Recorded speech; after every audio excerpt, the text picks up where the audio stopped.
Yes. Dr. Mindy in the house. All right. I appreciate that. The carnivore diet. Because of what we eat. Honestly, you've really touched my heart. We are not controlled by genes. Genes, we control the genes.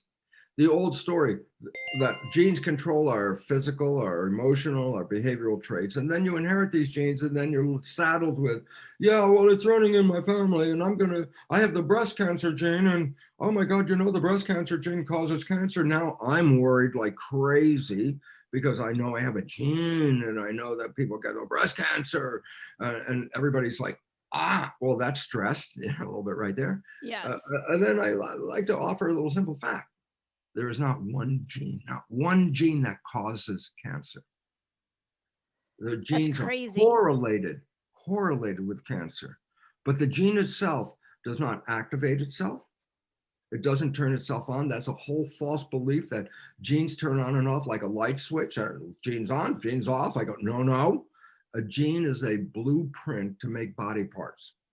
It's a plan to make cells and muscles and bone and all these things and put it in the structure called the human. Genes are blueprints. That's a fact. So why is it relevant? I said, so you go into this architect's office, and she's working on a blueprint. You lean over her shoulder and you go, hey, is your blueprint on or off?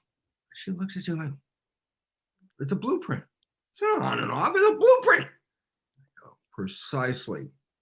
You need an architect. And it turns out consciousness is the architect. And the reason is this is the new science called epigenetics. I go, yes. Everyone's familiar with the old story, genetics, genes control this and they turn on and off and blah, blah, blah. And I said, now you're a victim. Why? As far as you know, you didn't pick them. You don't like the traits, can't change them. Then we say, well, of course they turn on and off by themselves. And all of a sudden you start to realize then, I'm a victim of my heredity. Whatever been passed down to me is going to project into my life. And then what we do is now we get all the drugs and the chemistry to protect myself against these genes. And I go, wait a minute, there's no gene that causes cancer. Cancer is due to a disharmony in the system. The gene is called in when there's a disharmony. And I go, why is this relevant? Well, for example, let's just talk about the breast cancer gene I mentioned. What's the point? Half the women that have this gene never get the cancer. And you have to stop and say, well, what does that mean? Well, I'll tell you what it means. Possession of the gene doesn't cause cancer.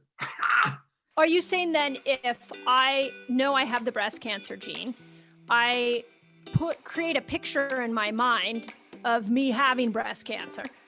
Now that gets played out in my cells and can actually create the cancer itself. And let me just add one little fact to that same story.